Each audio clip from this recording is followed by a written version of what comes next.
tired. I'm tired of America from being shot down like dogs. I'm tired. Marching up the street ain't gonna let you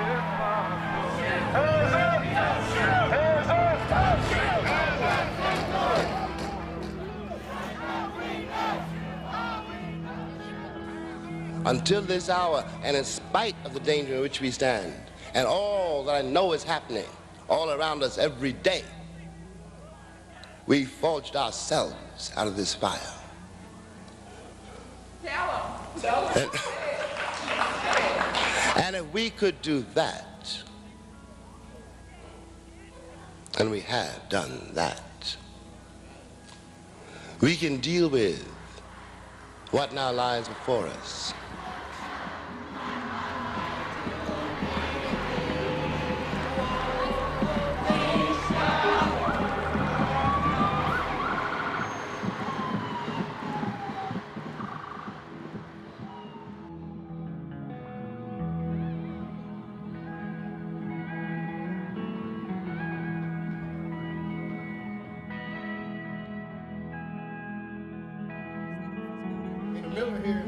That's there every year.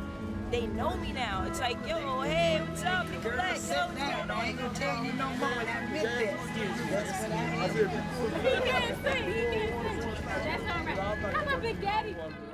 When I was an undergraduate, James Baldwin published an essay about Black English and declaring that it was a language. I think it was in the New York Times, like an op-ed page was.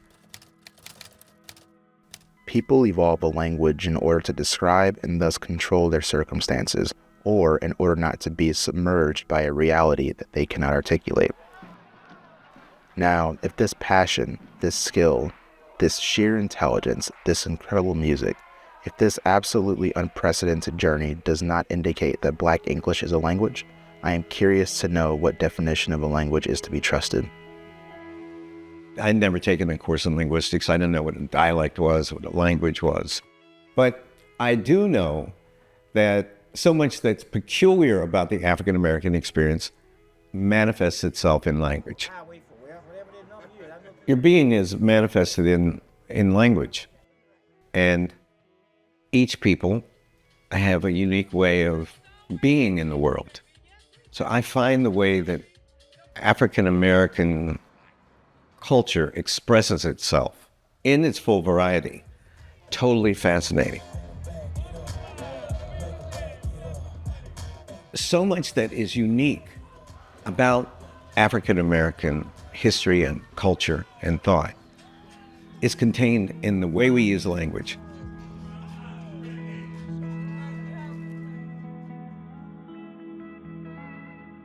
African-American language or African-American vernacular English, whatever you choose to call it, like any other language, doesn't exist in a vacuum. You know, it's a part of the fabric of people's lives.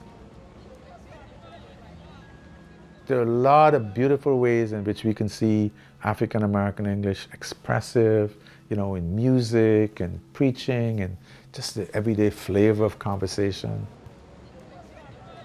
But there are also ways in which, because African Americans don't live in a vacuum, they live in a larger society, there are ways in which it's sometimes used to discriminate against speakers of African American English.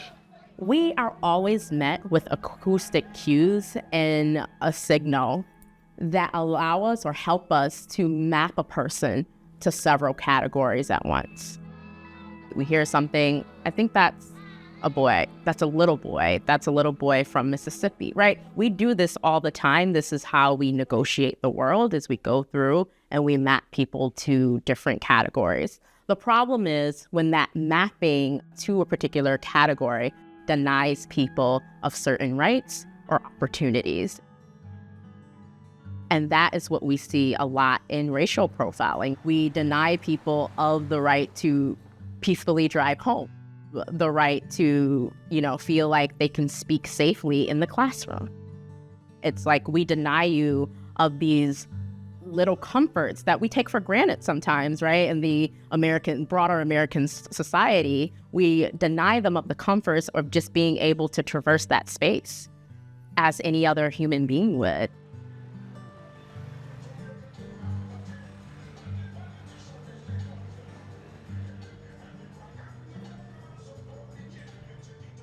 One thing that I want the public to sort of think about is when you evaluate somebody's speech and you hear them and you say, that's a Black person, what ideologies and stereotypes are coming with that? Can that be a neutral observation, or does all of the racist history of this country have to come along with it? And I think when people are sort of reflective and introspective about that, they can start to break down some of their internalized linguistic prejudice. Now, it's important to recognize that when you answer the telephone, one of two things happen. You either recognize the caller or you don't. If you don't recognize the caller, you will draw demographic inferences. It doesn't make you a racist or a sexist. We judge whether or not we're speaking to a child or an adult, a man or a woman.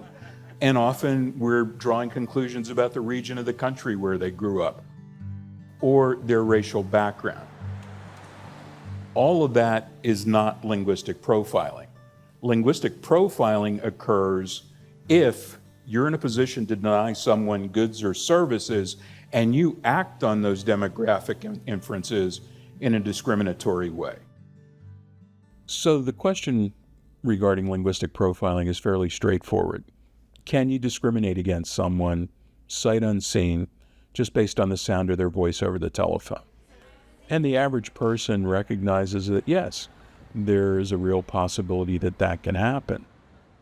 The cure for this particular problem does not lie with those people telling minorities that they need to reduce their accent or replace their accent. Indeed, there are many well-educated Americans that mistakenly believe that they don't have an accent. If you think you don't have an accent, it's because the manner in which you speak doesn't trigger a negative reaction to you. Discrimination is real, but we have to do something about it and stop accepting it.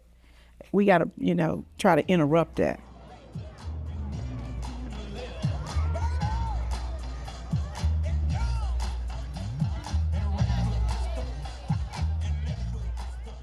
We're born into these environments. We're getting a lot of feedback and stimuli from all around us, and we just take it up. But when they learn that certain styles of speech have been attached to, again, deficit or disability, what does that do to a child's self-esteem?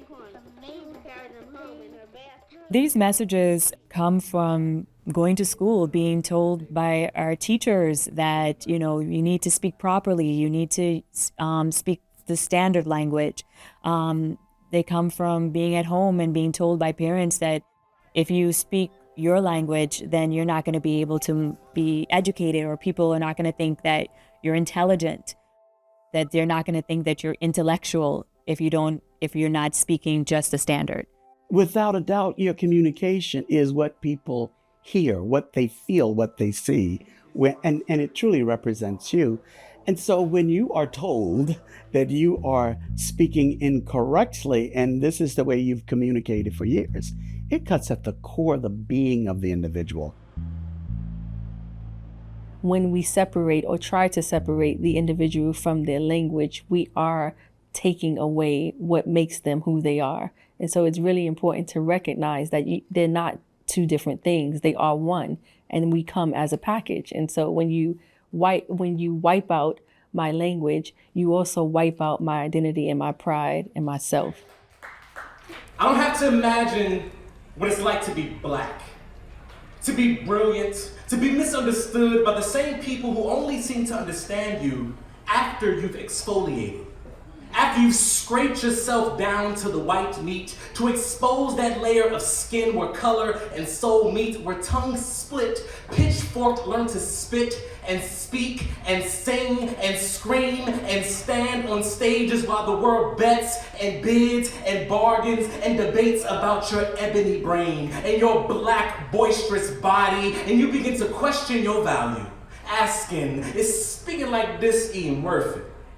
Look, I know what it's like to not... How like a child feels when an adult tells them that they're wrong. It's disheartening, and it's also confusing because you don't really know what exactly is wrong. You're just being told that that's an incorrect word or a word choice, and I don't recall understanding why, right? Because I think that my understanding of what race was as a kid, my understanding of the power dynamics in classrooms between black kids and white teachers, I didn't understand those things then. I was just told, go to school, do what the teachers tell you. And when a white teacher tells you not to speak this way, you don't speak this way.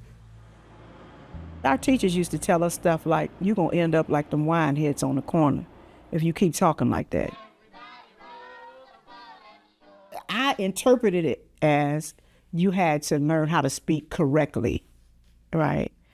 And not only interpreted it, that's what they were saying, is that you're speaking wrong, even though they themselves use black language, but they still said, you know, that's not how you're supposed to talk. And maybe they didn't see themselves as using black language, but they did.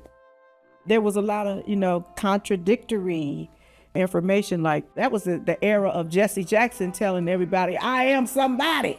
You know, well, I am somebody, but I talk wrong. It's something, you know, that's a contradiction, right? Me telling you what you just said is said incorrectly is like telling you that your mama is not smart. What I just said, my mom said to me. That's where I got it from, or my dad, or my people, or whatever. If I said, that's not how smart people talk, because that's what teachers say, right? That's not the correct way to say that. Then what you're not saying is that everybody in my life doesn't speak correctly, right? What you're not saying is that everybody other than you, right, is wrong, which can't be right. I think it's very confusing for people, for young kids especially, to be corrected about their speech rather than to be taught that, oh, okay, you speaking, you know, you're Creole or you speaking African American, you know, and oh, what else do you know how to speak? Or, you know, it doesn't have to have a negative connotation. The beauty about language to linguists around the world is how systematic and regular and kind of constrained and conditioned it is. We find this in any language we look at, and we find this in African American language too.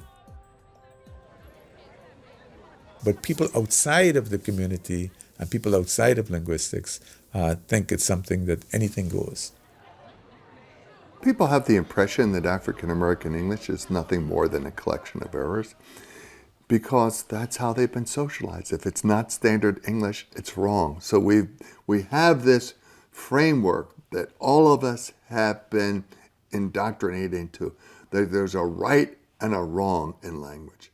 And the reality, of course, language itself is always right because there's always a systematicity, a patterning to it. Black English, just like all languages and dialects of languages, does have a certain structure that has to be followed. So if you take a sentence from the vernacular form of African American English, like he done left, he done left, you can't say he left done, you have to say he done left, because those rules of grammar or rules of structure require a certain order of the words. I think it's really, really important to understand that language is a representation of culture. And so the culture of and the history of African Americans is encoded in the African American language. So you'll see a lot of that history in songs, you'll see a lot of it in poetry, you'll see a lot of it in written documents. And I think that just as mainstream American English has a history, African American language does as well. And I think that's really important for people to understand that this just didn't happen a few years ago. We just decided to talk differently. You know, it's kind of chaos in the city because you got everything on top of one another.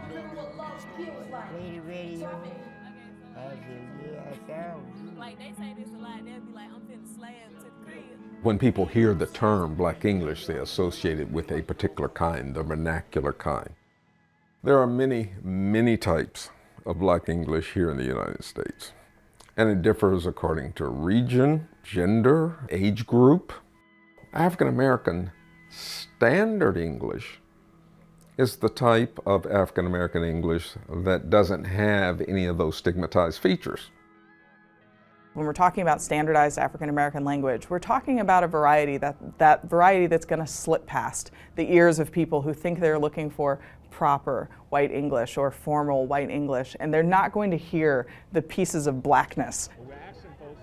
But one of the things I think that happens, especially for middle and upper class speakers, is that they're playing with the degree to which they're using a form that is, the linguistic term is more marked. So sometimes you want to be using something that is really obvious. And so maybe you do want to say, okay, did nobody do nothing? We was all hanging out. And you want that really salient, hey, here is my language, here is my person as a black person. But then sometimes you want to be read as a black person by the black community around you, but to slide past the white people who might be gatekeeping your ability to succeed as an upper class person. We all know about camouflage. We used to think of the military uniforms, but you can camouflage grammatical features too. In other words, they occur in the speech of someone, but they slip by, so to speak. If you say ain't, if you say I've been had that, if you do anything like this, people might be likely to say, oh wait, that's bad grammar. But if it's just your tone, it's like, I'm doing blackness, but I'm doing blackness in a way that's not going to be negatively evaluated by anybody here. No, he's a boy for the farm. He will sell corn and potatoes, peas, and tomatoes. Michael talks about becoming a doctor or a surgeon. Sylvia, certainly to a basic undergraduate education and attending graduate school, but certainly... You often hear people say, oh, you should pronounce your endings and you should be articulate. And that demand to be articulate has led many upper class, and of course very upper class black speakers to actually pronounce in a way that white speakers also don't do. It's actually a little bit beyond. And what that ends up doing is creating a sound that is uniquely black, but it's also really upper class. A good marriage, yes, but that comes much later, I think, in my way of looking at things. I am concerned that people who think that they have escaped the racism that is attached to speaking African American language still get discriminated against because of things like that. You still sound black, even if you're not doing the thing that people imagine as bad grammar. It was never about the grammar. It's always about the racism. Bear it in mind, children, I mean that. When the Americans talk about progress, they mean how fast I become white. That is a trick bag, because I know perfectly well I can never become white. I've drunk my share of dry martinis.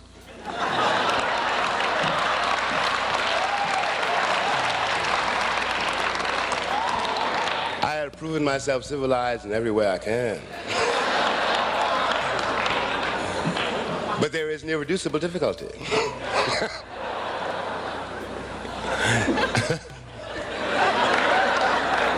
Something doesn't work. It's the stigma around being black and it's racism that makes people feel that African American language is worthless and it won't get you anywhere. But it is people's culture and it is people's identity, and it's nothing to be ashamed of.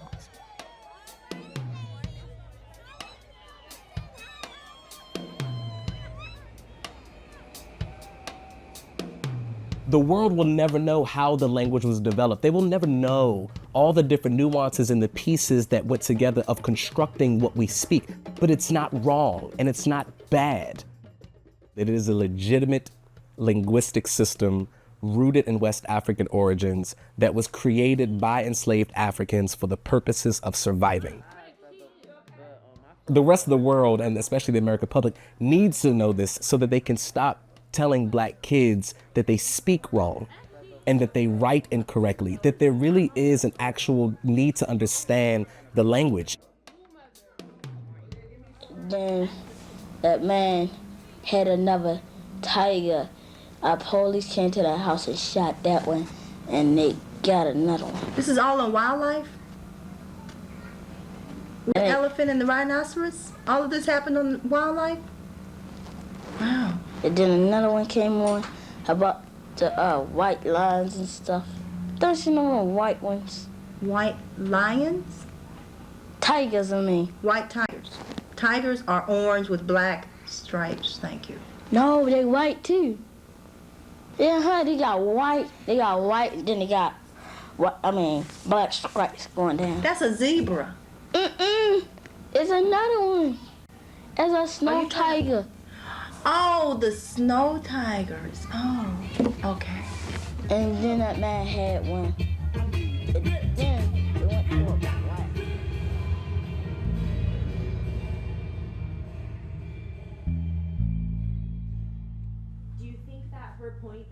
The question of African American language and educational achievement is, of course, a really complex one.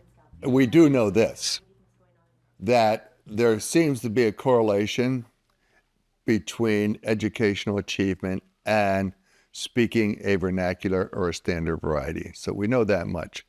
Now, to what extent speaking a vernacular dialect is an impediment in reading and writing, we're not quite sure because there are a lot of complicating issues, but the fact of the matter is, it certainly doesn't help education when the language of the classroom is more radically different for African Americans than it is for whites.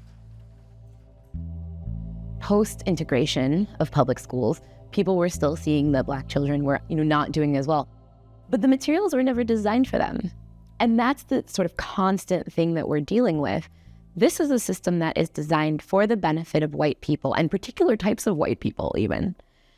And we've always asked people of color to accommodate themselves to that system and to try to achieve within it.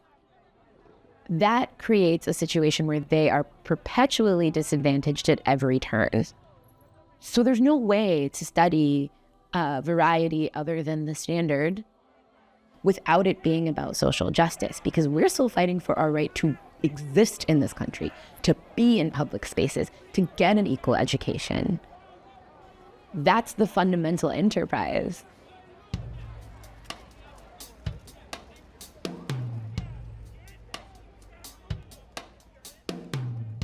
Where American educational policy is failing is that it doesn't know enough about the relationship between culture and education and achievement.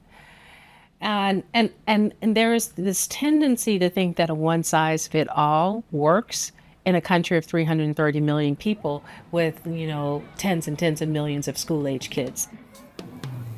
In a Little Rock High School, I tested in the low average intelligence range by earning an IQ of 82. I barely missed being placed in the special education classes by 3 IQ points. My counselor placed me in a vocational trade curriculum. She told me that I did not talk right and that I did not have college ability. She told me that my grammar was poor. I spoke Ebonics. I had to do speech therapy when I was younger. I think I got lucky insofar as I was able to get out. I couldn't tell you how. But there are students who are not able to get out, and it continues to follow them such that, again, maybe they're denied more rigorous work. They're more likely to be put into classes that aren't as challenging or seen as, mentally challenged because of a difference in dialect, which, again, to a sociolinguist sounds bizarre, but to people who don't know about dialect differences sounds sometimes, that's about right, because they think those things track. And it impacts their ability to be mobile through middle school, high school, and to become professionals. We have an overrepresentation of Black and brown youth in special education, and it also connects to the school to prison pipeline. And so once we begin to track them into the special education system when they don't belong there, we affect their intrinsic motivation to academically succeed. And so the youth starts to believe that the way that they speak and the way that they present information is not okay, and it affects their self-esteem as well. When a child is misdiagnosed as having a communication disorder, they're typically pulled into speech and language therapy, and the impact that that has on children in general has been widely researched. But the extent to which a child starts to recognize that there are aspects of their identity, their language, and the language of their community that are then questioned or that are identified as wrong or incorrect or bad in some way, I think could have significant effects on kids. It's just unfortunate that so many things happen to our Black kids in classrooms by way of language barriers, by way of inequities in the way that they're treated in classrooms, that by the time they leave, lower grades, primary grades, the joy of learning is no longer there, because who's now in control of that learning, and what are you actually learning? Anthropologists show that African American kids grow up in communities where they volley. They do this verbal volleying with each other. And when they bring that energy into the classroom, that could come across as being abrasive or confrontational. And teachers who don't come from those backgrounds can misread that, and those kids get sanctioned. And so when those kids get sanctioned, they also become defiant in the process. Some of them do. Or some of them become disillusioned because they don't believe that the educational space is really for them or allows them to be who they are. You want me to navigate this and you won't even tell me why. You won't use your language to explain to me why I should want to have access to your world. That doesn't seem safe for me because I don't fit. Teachers, even from earliest preschool, 4-year-old children, they will automatically assume when they hear a specific phrase and when they hear a student speak a certain way that they're going to be more aggressive, or they're going to cause problems in their class, or they're going to be disruptive.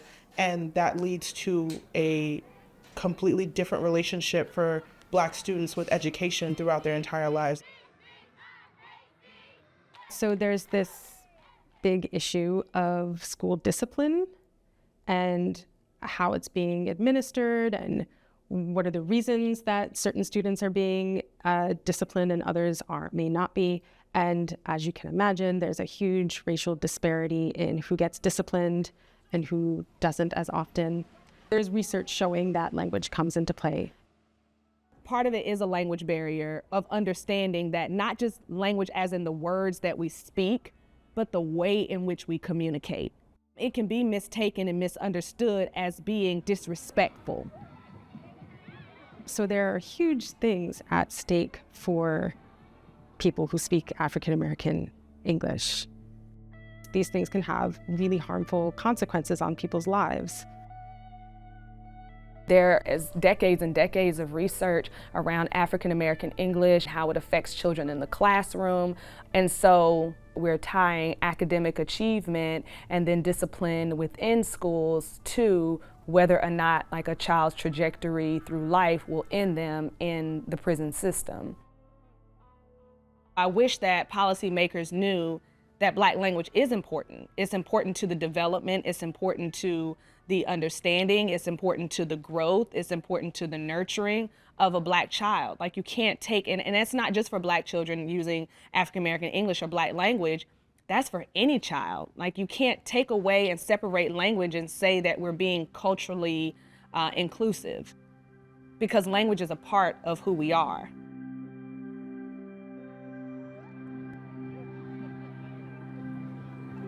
If we really celebrated them and made them feel a part of the learning environment and felt like they belonged in a classroom, I think we'd see a few different things. One, I think we'd see better performance on test scores, standardized test scores, even though I think generally the tests are culturally biased. I do think that we would see better performance.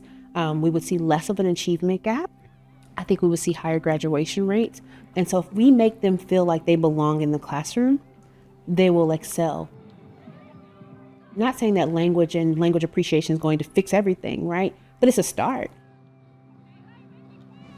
I'm going to show you some pictures, and I need you to give me a word that goes at the end of the sentence. Here is one watch, here are two. Watch. Here is one tooth, and here are some... Mouth. Okay, and what's in the mouth? Some... Teeth. Okay. Here is a foot, here are two... Foot. Here is a man, and here are two... Man. Right. Now, as you're going along, So in looking at this video, you see that the child is a clear user of African American English. For instance, she may not be marking, as we would consider in mainstream English, marking the plurality. So instead of saying, she's not saying two dogs, she's saying two dog, because two already marked that there's more than one dog. Whose bike is this? It Me. is. Me. And whose bike is this? It is. Okay, the children's names were Matt and Butch. Ace. Okay, so whose bike is this? It is. A. She's not using possessives, which are characteristic of mainstream English, and it's acceptable for her not to be using those in African American English. She's not using the be form. Again, that's an acceptable form in African American English. So again, these are some things that clinicians need to take into consideration when diagnosing children who are using African American English so that they are not misdiagnosed. A few decades ago, a test was given in the city of Washington, D.C. Over 70% of the population was African American at that time. Over half of the kids in that population were determined to have a disorder. That was on the basis of using norms that were different from the students' dialects. What happens with that? Kids are referred for speech pathology, for therapy. They may end up in special education. And what this ignites is the whole trajectory of educational inequality in which kids who are simply different are judged as disordered. We essentially want individuals to be able to be effective communicators. So they have to understand that African American English serves that purpose for a large number of people. They also have to know that it doesn't need to be fixed, that there's not a need for us to go in and correct African American English.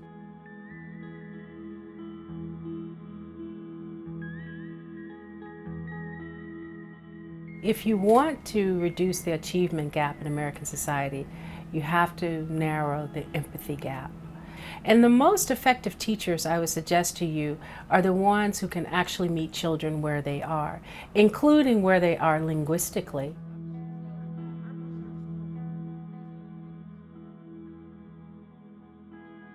I get a lot of people in my classes who don't want to talk because, they're in education, and so they don't want people to hear anything that they don't think sounds standard.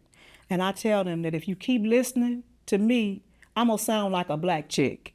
If you keep on listening, you're gonna hear that I sound black. And it's okay, and you can sound like you sound.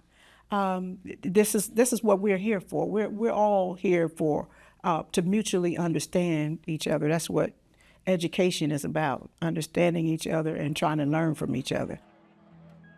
I don't think you're a good educator if you're not trying to understand the people that you're working with, the people that you're teaching. No student is going to learn from a person that they don't think cares about them in some sort of way, cares about their best interests, and is trying to help them and understand them in the context they're in. So with that comes understanding their language. And I was saying the teachers need to use African American language if it's not their language. But I do think you need to be able to approach kids with a respect of that language and an understanding that it is systematic like any other variety. If all teachers knew that African American English was a language, I think that our educational system would change drastically. I think that teachers would be more accepting of some of the students. And, you have to give some credit to them. A lot of times they just don't have the training or the knowledge or the background, and they're doing their best. But I think the educational system would shift. I think that students would, in some ways, be more trusting and recognizing that you're accepting me for who I am. You're accepting me that this is the way I speak. This is what I use in terms of my culture. It's part of who I am. And I think that the students themselves would feel more empowered and be more willing to work with these teachers so that then you can see their fullest potential. When you think about your pedagogy and the development of your curriculum, what are the kinds of tools that you can use that will allow those kids to learn American Standard English, which is what you're teaching, but also draw on the very vitality and vibrancy of their native home languages. African American English has a lot of history in this country, has a lot of vibrancy. I mean, you read some of the most seminal literary texts in this society, and they're written with that speech. And so one of the ways you can incorporate it is through the use of text you use, right? And ask kids to translate. You can make, I can envision, and I don't teach K-12, all kinds of ways that you can actually center or show the value of that language in the process of teaching American Standard English through literary texts that have already been produced.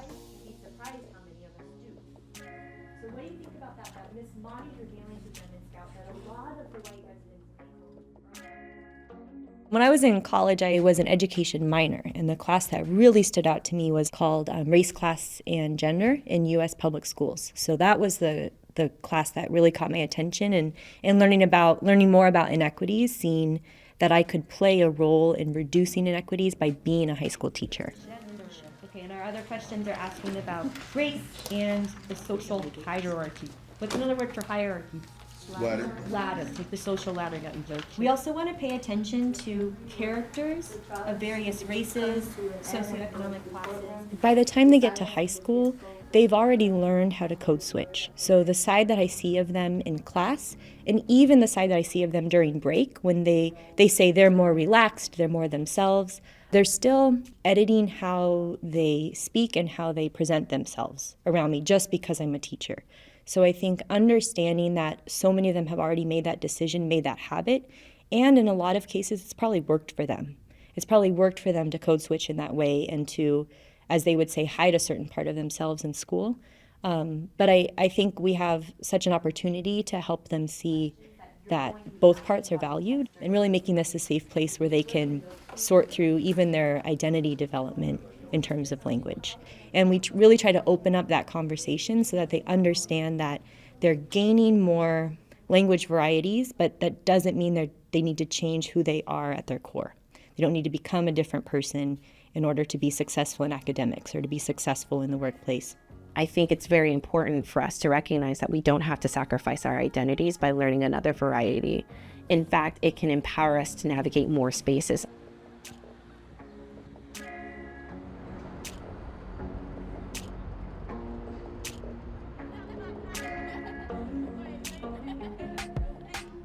At this point in society, speech and language pathologist plays a major role in educating the community about African American language.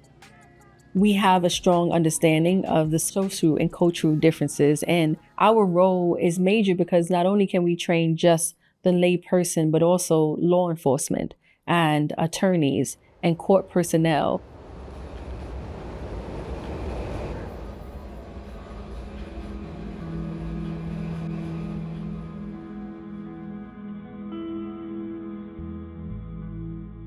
The area where I think we now have to do a lot of work is criminal justice.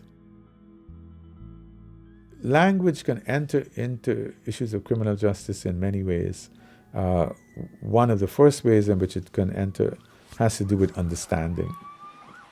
People could be an accused person who is trying to say, his version of I didn't do it, or I need an inhaler, or I can't breathe, or whatever it might be. It's hard to imagine that those phrases themselves are not being understood, but who knows? And it could also arise at a level of people who are serving as witnesses. So in the testimony of Rachel Jeantel, it was the trial of George Zimmerman. She was by far the most important witness for the prosecution in that case. And it was very discouraging to learn at the end that at least one juror, and possibly more, said, we couldn't understand her. And then secondly, we didn't believe her. She just wasn't a good witness. Did you find it hard at times to understand what she was saying? A lot of the times. Because a lot of the times she was using phrases I have never heard before. So you didn't find her credible as a witness? No. It's very clear that people, whether in the courtroom or outside of the courtroom, could not understand and could not believe Rachel Jontel's testimony. It's like, here's a speaker who speaks a really stigmatized variety of African American language, and they're not given the decency of being believed, even though they were the last person on the phone with this speaker. He was a calm, loving person, loved his family, definitely. She's essentially the only witness that they have because she was on the phone with Trayvon Martin while he was being pursued. I'm not quite clear on what you're saying. You're saying, first of all, to the jury that what you said is, I could hear it was Trayvon. I could hear it's Trayvon.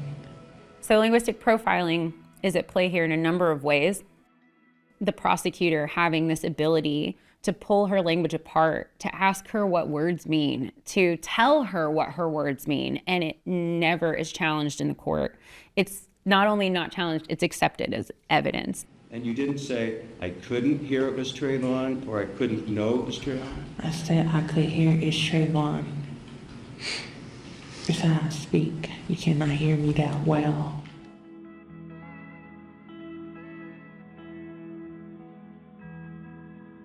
So Rachel Jontel, this national moment, because there's been work on it, a lot of us point to this example. I think it's important to remember that linguistic profiling is always at play. So every case, every time someone goes into a courtroom, how they're using language determines how trustworthy they are, how much we believe what they're saying to us, and it can, affect their perception of criminality. So someone might come in with an accent, tell the full truth, and get, a heavier sentence because of how they sound, not necessarily like what they've done or what they've said. Part of this goes back to people not understanding the systematicity of African American English. I believe we just need to be more careful about the way in which we judge people who speak a particular dialect. This issue of people's credibility being diminished, not being listened to, not being believed, is really pertinent when we look at the medical community. Many people have to call a doctor's office to get an appointment to find out if they're accepting new patients. There are a number of studies that show that Black people, and especially Black women, are told no on the phone, even when they are accepting new patients. Like, people will call later in the same day and get an appointment. We also find that once you've made it into the room, once you have a doctor and you're there and you're in the room with them, if they don't share the same cultural background as you, there are a whole host of issues that are introduced with care. During her pregnancy, Rodney had life-threatening blood clots in her left leg. She says she repeatedly told doctors about her symptoms and was repeatedly ignored. I was also navigating institutionalized racism and felt the need to somehow prove that I was worth listening to. I was at the doctor last week, and I will intentionally speak in standard English and as eloquently as possible because that's somewhere where I know from personal experience that they're going to look at you as less intelligent, and that's just a place where I don't want to gamble with that. I think it affects people that there is a stigma around the way they sound. And people are hyper aware of the fact that people are judging them by how they talk. I think everybody's been taught that it's wrong in one way or another. Even if you come from a home of a linguist or someone who studies Black language, they're going to tell you the other part of it too, is that, people are going to think that, it's nothing, or it's, you're ignorant if you speak this way. So it's like you get the complexity of it that's, rooted in racism and social inequality and oppression and all of those things. That's why I love Black Lives Matter so much, because that's a powerful statement to me. It shouldn't be, but it is. It shouldn't be, but it is. That Black lives matter. Black language matters. We say murder, we mean all black lives. You have a right for justice. Yeah. We don't need no two justice here in America. We're not second-class citizens. No. We are part of this country. Yes, we're giving our lives in this country. Yes. And we want the best in this country, what that country has to offer, and we're going to keep on fighting until we get it.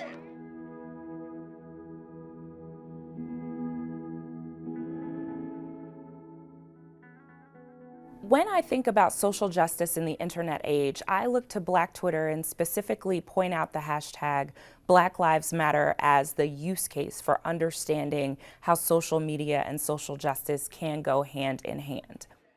So Black Twitter, because of its structures and bringing together people who have conversations about racial justice, about police brutality, about resistance, sort of created this backdrop or this infrastructure for the movement to take place. Black Lives Matter! Hands up! Don't shoot! When the hashtag was created, it caught on like wildfire because people were already having those conversations. I can only hope that 10 to 20 years from now, the conversations that Black people had on the platform have some long-lasting and long-range impact on the way we think about political processes, on the issues that float to the surface when we talk about social justice, even on the ways that other groups interact with Black people. Being able to learn more about Black people and Black culture by listening to Black conversations and perhaps being more knowledgeable about their neighbors and friends. I think one thing that we have understudied and explored is the use of Black language as a sort of universal language of resistance, which makes sense when you think about the history and the roots of this language and how it has come out of oppression and slavery and segregation, and this beautiful gem that came out of all of these terrible, horrible, negative things. You see it in those protest settings doing that same interactional social work that it has always done for the Black community.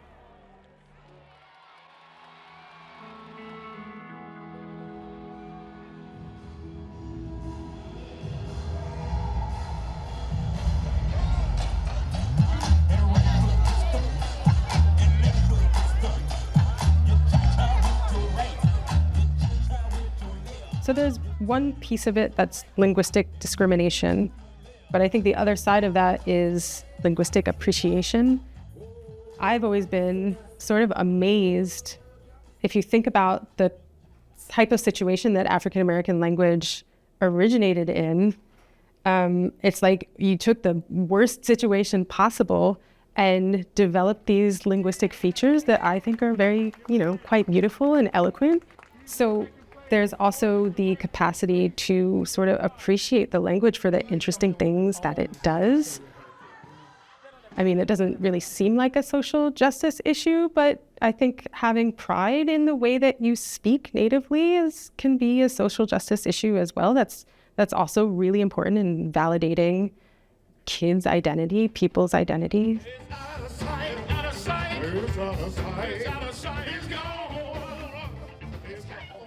Black people were as inventive in their use of the English language as they were in the way they used musical instruments and European musical forms. That it was just another outlet for their uniqueness and their creativity at the level of sublime genius.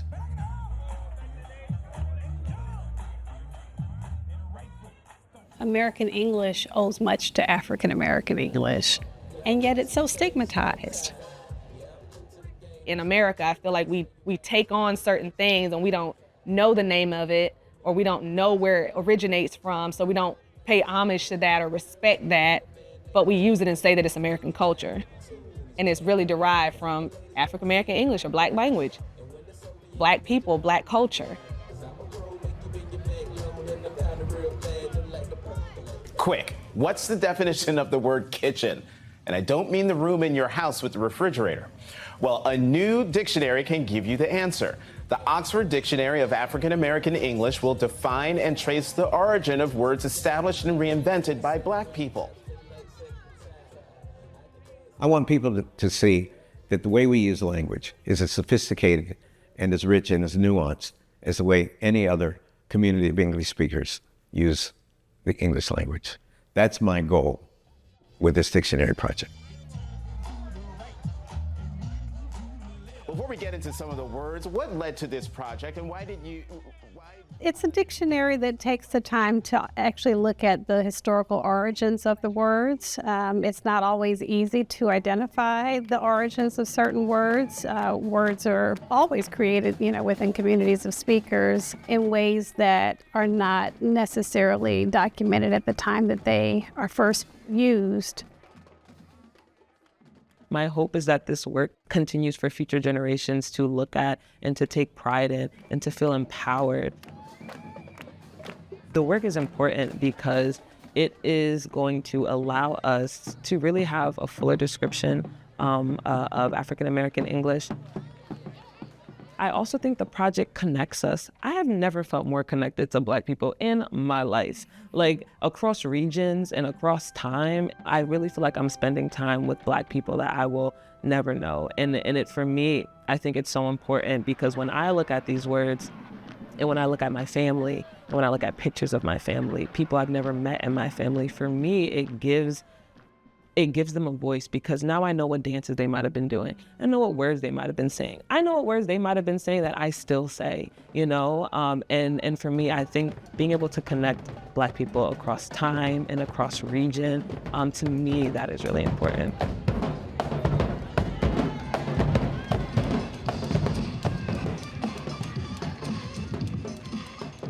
I think it'll be a surprise to many that a dictionary like this even exists, just to show that these are words that are legitimate, they're validated, and now they are in an Oxford dictionary that people will look at as a source of authority. When you slap Oxford English Dictionary on something, you are making it proper, you are pushing back against these ideas that, okay, this is an informal, it's just slang, it's just a thing that people do. And so it does elevate and allow people to see the value in something that they might not have seen the value in before. That being said, African American language is valuable and important and just as rich, whether it has a dictionary or not. Our language is a part of who we are as individuals, but also as communities. African American English is as much about the culture of African Americans as hairstyles and clothing and, our own histories. It is a part of who we are as a people, and so we should celebrate that.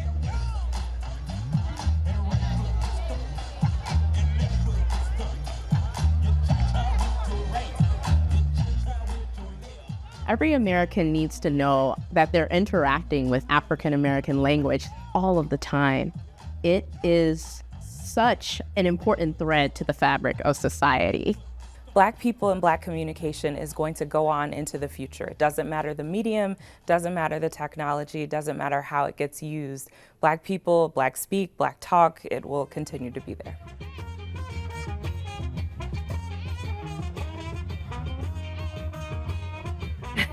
African American English is dope. It's not going anywhere.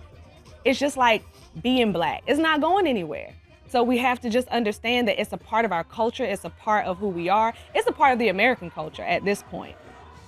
We call it pop culture sometimes. I know I'm using air quotes a lot, but it's real. So it's like we say that things are pop culture, but really they derive from African American English and our sayings and who we are. So it's not just, even though it's African American English or Black language by name, if we had to label it, it's still a part of the American language.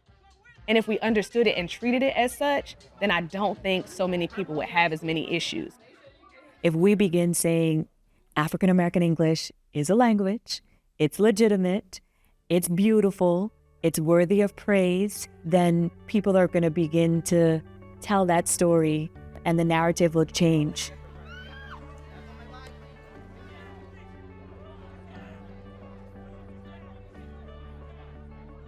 You know, it's about African American resistance. It's about African American identity. African American history and culture is an ongoing experience. It's here to stay. It's not going anywhere, so you might as well embrace it and just, you know, understand and enjoy the culture.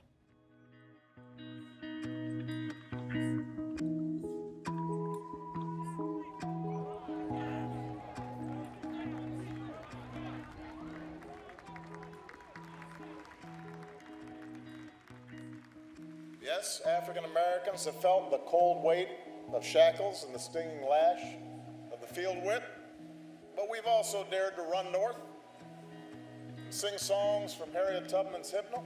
We have shown the world we can float like butterflies and sting like bees. We can rocket into space like Mae Jemison, steal home like Jackie, rock like Jimmy, stir the pot like Richard Pryor. Or we can be sick and tired of being sick and tired like Fannie Lou Hamer and still rock steady like Aretha Franklin.